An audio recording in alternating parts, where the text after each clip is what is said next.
السلام علیکم ورحمۃ اللہ وبرکاتہ۔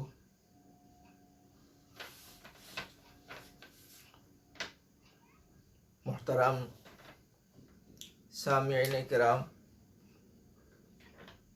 فیس بک لائیو میں موجود میرے دوستو،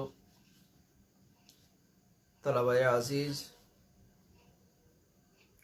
اور خصوصاً وہ حضرات جو مختلف تنظیم اور مکتب فکر کے ذمہ داران ہیں، امید ہے کہ میری ان گزارشات کو اور ان باتوں کو آپ اہمیت سے اور غور سے سنیں گے۔ یہ میری اپنی کوئی رائے نہیں ہے، میں جو بات کر رہا ہوں آپ کے سامنے دراصل قرآن اور حدیث کی بات ہے اور دور حاضر کا ایک اہم تقاضا بھی ہے۔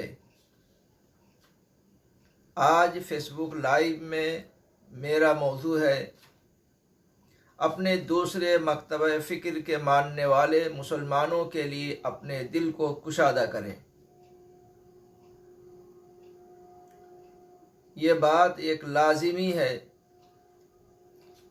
کہ ہم میں سے ہر ایک کا فکر ایک نہیں ہے، ہر ایک کی سوچ ایک نہیں ہے،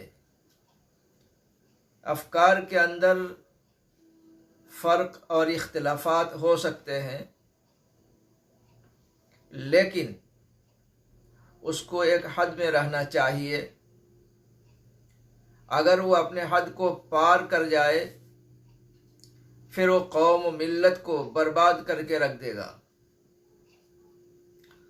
اللہ تبارک تعالیٰ نے اس کی طرف سب سے پہلے ہی قرآن مجید میں خبردار کیا ہے، ان الذین فرقوا دینہم وکانوا شیعا لست منہم فی شیء۔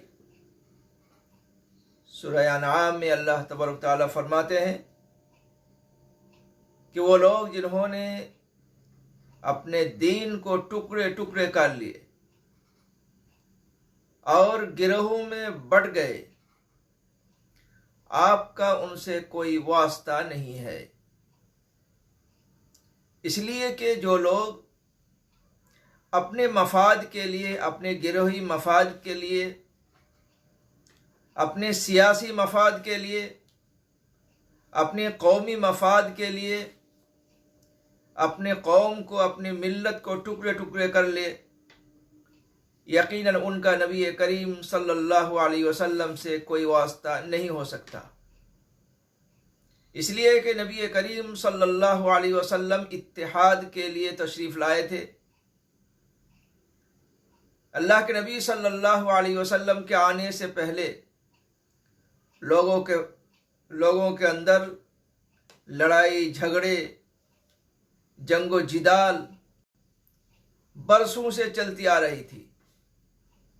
اللہ کے نبی صلی اللہ علیہ وسلم لوگوں کے اندر اتحاد و اتفاق پیدا کیا، صرف مسلمانوں میں نہیں بلکہ غیر کے لوگ، دوسرے مذہب کے لوگ بھی آپ صلی اللہ علیہ وسلم کو ماننے کے لیے تیار تھے۔ لیکن آج بڑی افسوس سے کہنا پڑتا ہے کہ آج ہمارا اختلاف ہمارے وجود کو خطرے میں ڈال دیا ہے۔ کسی بھی قوم کا عروج اور زوال یہ اس کی بنیاد پر ہوتا ہے کہ وہ کتنا متحد ہے اور یا کتنا منتشر ہے۔ جو قوم جتنا متحد ہوتا ہے، آپس میں جن کا زیادہ اتحاد ہوتا ہے، ایک ساتھ ہوتے ہیں، ان کے اندر آپس میں میل ملاپ ہوتا ہے، ان کی طاقت مان لی جاتی ہے، وہ ایک زندہ قوم ہے۔ اور جو قوم آپس میں لڑتی رہے، آپس میں فرقہ بندی ہو جائے، آپس میں انتشار کا شکار ہو جائے، تو یقیناً یہ اس قوم کے لیے بربادی کے لیے کافی ہے۔ اس کے حکومت رہے پھر بھی یہ ان کے لیے کوئی فائدہ مند نہیں ہے۔ سیاست کے باغ ڈور ان کے ہاتھ میں ہو، ان کے پاس مال ہو، ان کی تعداد زیادہ ہو، کوئی بھی کارگر نہیں ہو سکتا جب تک آپس میں ہم متحد نہ ہوں۔ آج ہماری قوم پوری دنیا میں 200 کروڑ سے زیادہ ہے۔ ہمارے اس ملک میں 20-25 کروڑ تو ہے ہی، لیکن ہم انتشار کے شکار بن گئے۔ کوئی دیوبندی ہے تو کوئی بریلوی ہے، کوئی جماعت اسلامی ہے تو کوئی اہل حدیث ہے، کوئی فرفرا ہے تو کوئی کچھ اور ہے، جس کی وجہ سے دشمن ہم کو آسانی سے تکلیف پہنچا سکتے ہیں، ہم کو بانٹ کر کے ہماری طاقت کو ختم کر سکتے ہیں اور ختم کر بھی رہے ہیں، اور اس کو ہم روک نہیں سکتے جب تک ہم متحد نہ ہو۔ اس لیے اللہ تبارک تعالیٰ بھی فرماتے ہیں وَلَا تَكُونُوا مِنَ الْمُشْرِكِينَ، کہ تم مشرکین جیسے مت ہو، مشرکین میں شامل مت ہو، مِنَ الَّذِينَ فَرَّقُوا دِينَهُمْ وَكَانُوا شِيَعًا، جن لوگوں نے اپنے دین کو ٹکڑے ٹکڑے کر لیے اور مختلف گروہوں میں بٹ گئے۔ لیکن اب تو حالت یہ ہے کہ مسلمان انتشار کے شکار ہیں اور مشرکین متحد ہیں۔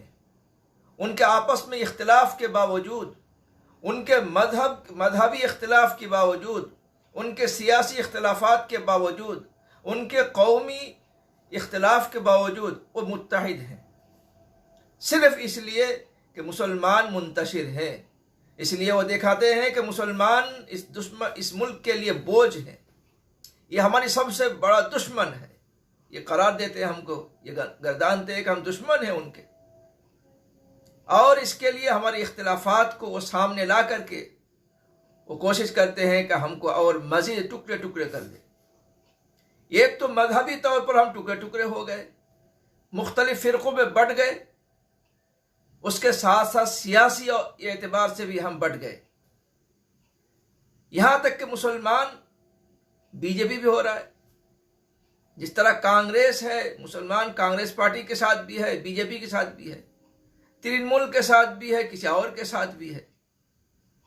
آپس کے اختلاف کی وجہ سے تھوڑی تھوڑی بات پر حق سے ہٹ کر کے، صحیح راستے سے ہٹ کر کے غلط راستے پر چل دیتے ہیں۔ یہ ہمارے لیے کسی طرح کے فائدہ مند نہیں ہے۔ آپس کے اختلافات جب تک ہم ختم نہیں کریں گے، ہماری طاقت ختم ہو جائے گی، اس کو کوئی نہیں روک سکتا۔ اللہ تبارک تعالیٰ بھی فرماتے ہیں وَلَا تَنَازَعُوا فَتَفْشَلُوا وَتَذْهَبَ رِيحُكُمْ، کہ تم آپس میں جھگڑا مت کرو، اس سے تمہاری طاقت ختم ہو جائے گی، آپس میں بڑھ جاؤ گے اور تمہاری طاقت ختم ہو جائے گی۔ اس لیے آپس میں جھگڑنا، لڑنا بند ہونا چاہیے۔ آپس میں دین کو سامنے رکھ کر کے، قرآن حدیث کو سامنے رکھ کر کے، توحید کو سامنے رکھ کر کے ہمیں متحد ہونا چاہیے۔ ہمارا آپسی جو اختلافات ہیں مکتبہ فکر کے اعتبار سے یا سیاسی اعتبار سے، کچھ بھی ہو، کسی بھی اعتبار سے ہو، علاقائی اعتبار سے ہو، لیکن دین کے لیے، اسلام کے لیے، اپنے وجود کے لیے ہمیں متحد ہونا چاہیے۔ اللہ کے نبی صلی اللہ علیہ وسلم نے فرمایا کہ المؤمن للمؤمن کالبنیان یشد بعضہ بعضا، او کما قال علیہ الصلاۃ والسلام، ایک مومن دوسرے مومن کے لیے ایک عمارت جیسی ہے، ایک دوسرے کو کے ذریعے سے اور مضبوط ہوا کرتا ہے۔ ایک عمارت مضبوط ہوتی ہے ایک دوسرے کے ذریعے سے۔ ایک دوسرے کے ساتھ اگر میل ملاپ نہ ہو، دوسرے کے ساتھ تعلق نہ ہو، تو کسی بلڈنگ کی تعمیر نہیں ہو سکتی۔ مومن کے شان تو یہ ہے کہ ایک کو اگر کوئی تکلیف پہنچے تو دوسرا اس کا ساتھ دے، چاہے وہ دنیا کے کسی بھی کونے میں ہو۔ لیکن ہماری حالت تو یہ ہے، اپنے گھر میں بھی ایک دوسرے کے پاس کھڑے ہونے کے لیے تیار نہیں ہے، اپنے علاقے میں بھی ایک دوسرے کی مصیبت میں اس کے پاس کھڑے ہونے کے لیے تیار نہیں ہے۔ یہ ہمارے وجود کے لیے خطرہ ہے، بلکہ ہمارے وجود کو ختم کرنے کے لیے یہ چیز کافی ہے۔ اس لیے میری درخواست ہے کہ اپنے چھوٹی موٹی اختلافات کو دور رکھ کر کے، خصوصاً جو ذمہ داران ہیں مختلف مکتبہ فکر کے، چاہے وہ جماعت اسلامی کے ہو، اہل حدیث کے ہو، فرفرہ ہو، بریلوی ہو، شیعہ ہو، سنی ہو، دیوبندی ہو، تبلیغی ہو یا جمعیت والے ہو، کوئی بھی ہو، ہر ایک دوسرے سے بات چیت کرے، دین کے لیے، مسلمانوں کی ترقی کے لیے سوچے اور آپس کے اختلافات کو ختم کرے۔ یہ اختلافات یہاں تک پہنچی ہے کہ ہمارے وجود کے لیے خطرہ بن چکا ہے۔ اس لیے ہم ایک دوسرے کے ساتھ بیٹھے، ہم تو ہر ایک کے پاس جاتے ہیں، جو جماعت اسلامی ہے، جماعت اسلامی والے ہیں، الحمدللہ میں ان کے وہاں بھی جاتا ہوں، آفس میں جاتا ہوں، ان کے جو لوگ ہیں ان سے بھی ملتا ہوں، وہ بھی ملتے ہیں مجھ سے۔ اسی طرح فرفرہ میں بھی جا چکا ہوں، وہ لوگ بھی میرے پاس آتے ہیں، جو بریلوی حضرات ہیں وہ بھی میرے پاس آتے ہیں، میں بھی گیا ہوں، ہم بیٹھتے ہیں آپس میں، پورے صوبائی اعتبار سے ہم بیٹھتے ہیں۔ اسی طرح تبلیغ کے لوگ ہیں، وہ بھی آتے ہیں، میں بھی جاتا ہوں۔ جمعیت کے جو حضرات ہیں، ایسا نہیں ہے کہ میری جمعیت الائمہ والعلماء ہے تو میں جمعیت علماء ہند کے ساتھ نہ بیٹھوں، ہر ایک کے ساتھ بیٹھتے ہیں۔ ہم چاہتے ہیں کہ ہر ایک دوسرے کے ساتھ بیٹھیں اور آپس کے اختلافات کو ختم کر کے پورے دنیا کو یہ باور کرنا چاہیے کہ امت مسلمہ ایک ہے، ہمارے اندر کوئی اختلاف نہیں ہے۔ ہم کچھ بھی کھاتے ہو، ہم کہیں بھی رہتے ہو، ہماری ذاتی سوچ کچھ بھی ہو، لیکن دینی اعتبار سے ہماری ایک ہی تعارف ہے، ایک ہی پہچان ہے کہ ہم مسلمان ہیں۔ اس لیے کہ دشمن ہمیں مسلمان سمجھ کر ہی ہمیں نقصان پہنچانے کی کوشش کرتے ہیں۔ اس لیے جب دشمن ہمارے سامنے آئے تو ہم ان کے سامنے بالکل متحد ہو کر سامنے آ جائیں۔ اگر کسی بھی فرقہ کے خلاف کسی طرح کا اقدام ہوتا ہے، کوئی بھی دشمن آتا ہے، تو ہر ایک کو چاہیے کہ اس کے پاس کھڑے ہوں، اس کو بچانے کے لیے کوشش کرے، تاکہ دشمنوں کو پتہ چلے کہ یہ سب متحد ہیں۔ ان کے فکر ایک الگ ہو سکتی ہے، ان کی ہنڈیاں الگ ہو سکتی ہے، لیکن قوم کے اعتبار سے، ملت کے اعتبار سے متحد ہیں۔ اس اتحاد کا نمونہ پیش کرنا چاہیے، اور اس کے لیے ہمیں ایجنڈا بنانا چاہیے کہ ہم اپنے علاقے میں جو مختلف مکتب فکر کے لوگ ہیں، اور ان کے خاص طور پر جو ان کے نمائندہ ہیں، ان کے ذمہ داران ہیں، وہ آپس میں بیٹھے اور اپنے لوگوں کو سمجھائے کہ بھائی تم اپنے مسائل کے اعتبار سے تم عمل کرو، لیکن امت کا کوئی مسئلہ ہو، مسلمانوں کا مسئلہ ہو، اس سلسلے میں ہم سب متحد ہیں، ایک دوسرے کے خلاف اپنی طاقت کو استعمال نہ کرے، اپنے روپیے کو استعمال نہ کرے، ایک دوسرے کے خلاف کسی طرح کے باہر میں مائکنگ نہ کرے، کسی طرح کا اشاعت نہیں ہونا چاہیے، یہ خلا دور ہونا چاہیے۔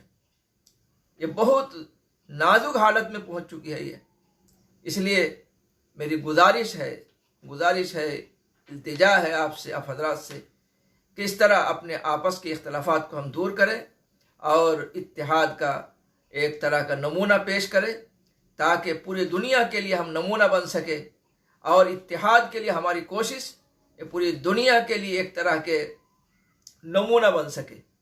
اللہ تبارک تعالی ہم سب کو سمجھنے سے زیادہ عمل کرنے کی توفیق نصیب فرمائے۔ وآخر دعوانا ان الحمد للہ رب العالمین۔